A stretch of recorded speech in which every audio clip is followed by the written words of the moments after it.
There's one rein to each horse, and it goes straight through from here to the outside of each horse. When we would go carriage driving, well, first of all, he'd take me on a different route every day, and I do not know how he managed to do that. What if the quietest grandchild of Queen Elizabeth, a young woman who once worked at a garden center, is secretly being set up to benefit the most from the royal inheritance?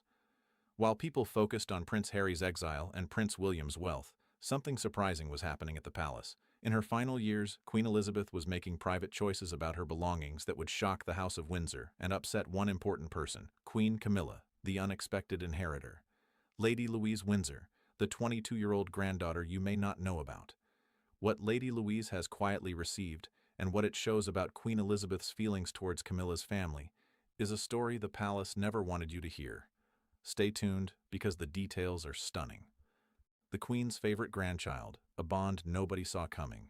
Before discussing what Lady Louise inherited, it's important to understand her close relationship with her grandmother, Queen Elizabeth II.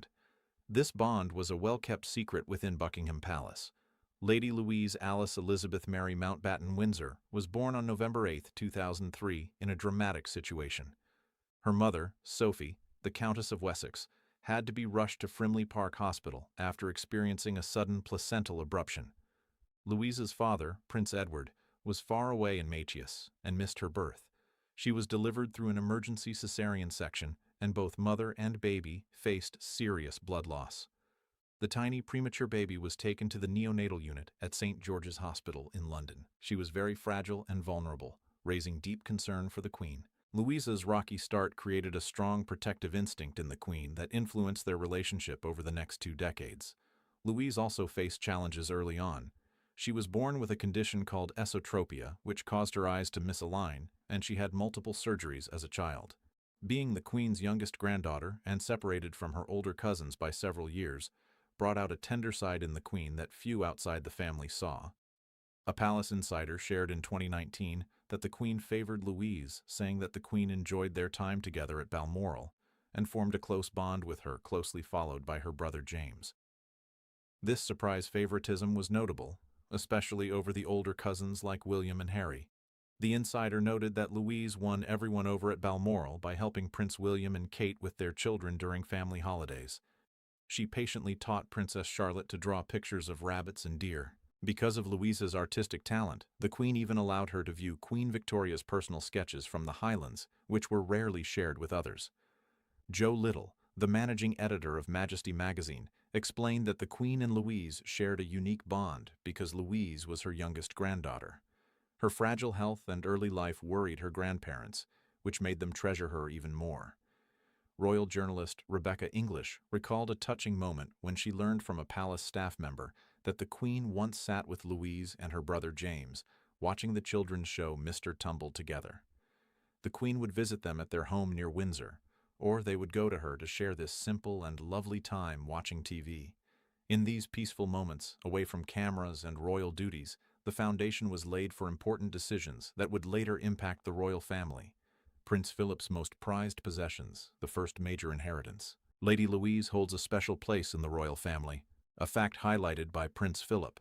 When he passed away on April 9, 2021 at age 99, many watched his funeral at Windsor Castle.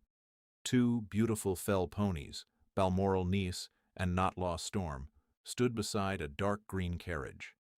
On the carriage seat were Philip's driving cap, leather gloves, a whip, and a red tub of sugar lumps for his ponies.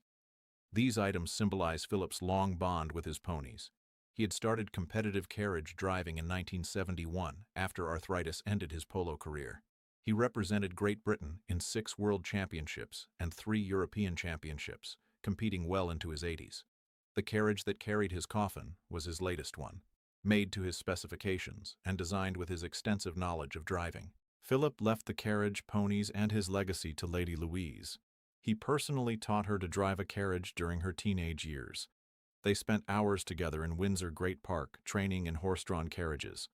Her mother Sophie mentioned in a 2020 interview that Louise had a natural talent for the sport. In 2019, Prince Philip proudly watched Louise compete in the private driving singles at the Royal Windsor Horse Show, where she placed 3rd. His pride was clear. After he died, his choice to leave his cherished possessions to Louise seemed deeply meaningful. It was more than just an inheritance. It was a passing of his passion. Louise continued this legacy. In 2022, she drove one of Philip's carriages at the Royal Windsor Horse Show, leading a parade while Queen Elizabeth watched, tears in her eyes, from the stands. By 2024, Louise competed at the British National Carriage Driving Championships and placed second in her class. She competed under the royal surname of Mountbatten Windsor, showing that she wasn't just inheriting Philip's things, but also his competitive spirit. This inheritance from Philip set the stage for what the Queen would do next, leading to an important story and some controversy. The Queen's private estate, what most people don't understand. To understand what Lady Louise may inherit from Queen Elizabeth, it's important to distinguish between the Crown's assets and the Queen's personal wealth. Many people get confused by this, which is where the real inheritance issues arise. Queen Elizabeth had a complex relationship with money and property. She was the head of a family with around $28 billion in real estate through the Crown Estate, but almost none of that wealth was personally hers. The Crown Estate includes Buckingham Palace, Windsor Castle, and Kensington Palace. A public board manages this estate and belongs to the monarchy as an institution, not to the individual monarch. It automatically passes from one king or queen to the next. Elizabeth did own a separate personal fortune estimated at $500 million at her death. This included Balmoral Castle in Scotland, valued at around $80 million, and the Sandringham estate in Norfolk, worth about $250 million. These properties were bought privately by her family long ago and belonged solely to her. In addition to real estate, Elizabeth's personal belongings included over 300 pieces of fine jewelry that were specifically hers, not the Crown's. She also owned a remarkable collection of racehorses, a private car collection, and investment portfolios that could be worth over $100 million when adjusted for growth. A key point is that transfers between monarchs are exempt from the standard 40% inheritance tax under a 1993 agreement with the government. This means that when Elizabeth's personal wealth passed to King Charles, it did so in full, without tax. However, Elizabeth could choose who would receive specific items, properties, or parts of her estate before she died.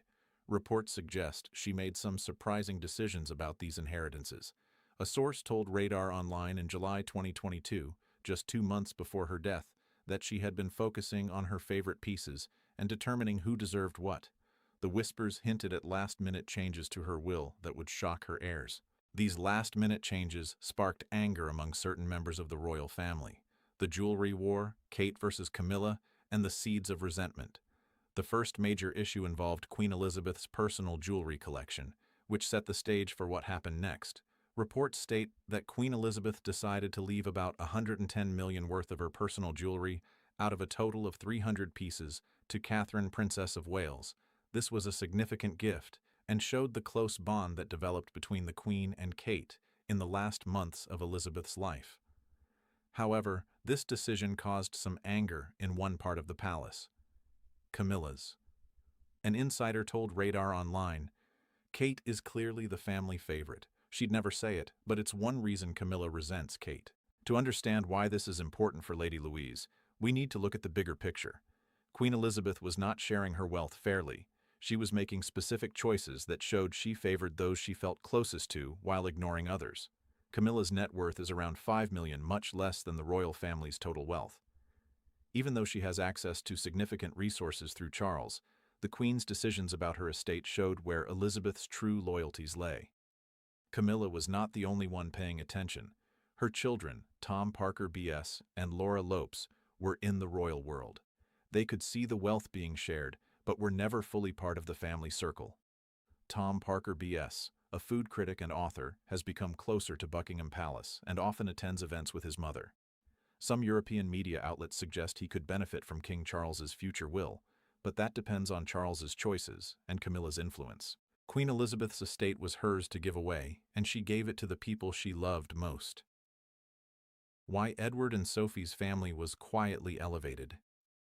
To understand why Lady Louise can inherit money from both Philip and Elizabeth, we need to look at her parents, Prince Edward and Sophie, Duchess of Edinburgh, and their special relationship with the Queen. Prince Edward is the youngest of Queen Elizabeth's 4 children, and he has caused her the least trouble. While Charles faced tabloid headlines about his love life, Andrew faced scandals that shook the monarchy, and Anne was fiercely independent. Edward built a quiet, stable family life. Sophie Rhys-Jones married Edward in 1999 and is often called the Queen's favorite daughter-in-law. She earned this title through her loyalty and hard work for royal duties. After leaving her PR job in 2002, she became a full-time working royal and supports over 70 charities. The Queen appreciated Sophie's discretion, warmth, and dedication to raising Louise and James with a sense of royal responsibility and roundedness. Sophie shared a story where young Louise came home confused, asking, "Mommy, people keep telling me that Grandma is the Queen." When Sophie asked how that made her feel, Louise replied, "I don't understand." She didn't see her grandmother as anything other than Grandma. This simplicity is what Elizabeth cherished. In a world filled with palace drama and media manipulation, Edward and Sophie's home at Bagshot Park, a large 120-room mansion in Surrey, represented normally, loyalty, and real family warmth. Sophie also said her children would very likely have to work for a living rather than rely on royal privilege. Louise showed this work ethic by taking a summer job at a local garden center before going to university. This attitude contrasted sharply with the entitlement and controversy surrounding other royal branches. When King Charles bestowed the title of Duke of Edinburgh on Edward in 2023, it confirmed that Edward's family had earned the monarchy's trust. With that trust came the chance for inheritance. Lady Louise's quiet rise, the royal nobody expected. What makes Lady Louise a notable royal figure is that her rise happened mostly away from the public eye. While her cousins, Prince William and Prince Harry, grabbed headlines worldwide, Louise focused on her studies. She attended St. George School at Windsor Castle, then moved to St. Mary's School, Ascot, for her A-levels. There she chose to study English, history, politics, and drama, showing her intellectual curiosity and awareness of public life. In September 2022, just days after her grandmother's death, Louise started studying English at the University of St. Andrews in Scotland. This university is where Prince William met Kate Middleton 20 years ago, and many royal watchers noted the significance. Louise's next step surprised many. In 2024, she joined the Taforth University Officer Training Corps, a British Army Reserve unit.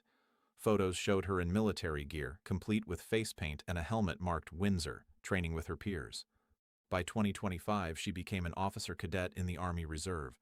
Louise's journey echoes that of Queen Elizabeth. At just 16, the Queen began her first official duty during World War II by inspecting troops at Windsor Castle. By 18, she joined the Auxiliary Territorial Service, becoming the first female royal to serve actively in the armed forces. Royal commentator Richard Fitzwilliams noted that Lady Louise has traits from both her grandparents. He observed that Louise is shy like the Queen, but has excelled in Prince Philip's sport of carriage driving. Louise's LinkedIn profile suggests she is interested in careers in the military, diplomacy, or law. These fields would prepare her well for a future as a working royal if she chooses that path. Fitzwilliams emphasized the importance of this. There are only 4 working royals under 70, and many have discussed the possibility of Lady Louise taking on royal duties. In summary, Louise is not just set to inherit wealth, but may also take on a significant role at the heart of the monarchy, one her mother's children cannot film, Camilla's family furious, the inheritance battle behind closed doors. The main issue is Camilla and her family's disappointment with the inheritance after Queen Elizabeth's passing. Although Camilla was named future queen consort, she received few personal gifts from the Queen. Most jewelry went to Kate, and important items were given to Elizabeth's grandchildren. Camilla is also worried about future inheritances, especially concerning Prince Harry. Reports say she is influencing King Charles's will to reduce Harry's share and favor her son Tom Parker BS. Camilla feels frustrated about Lady Louise, who is a direct descendant of Queen Elizabeth and Prince Philip. Lady Louise is 17 and in line for the throne and has received personal gifts from her grandparents. In contrast, Tom lacks royal blood and faces limitations despite being present. For Camilla, this situation is not just about money or jewelry. It is also about status and family ties. Lady Louise's decision to avoid the title of Her Royal Highness shows her humility and may help her stay relevant in royal circles. In the British royal family, those who do not seek power often end up with more of it.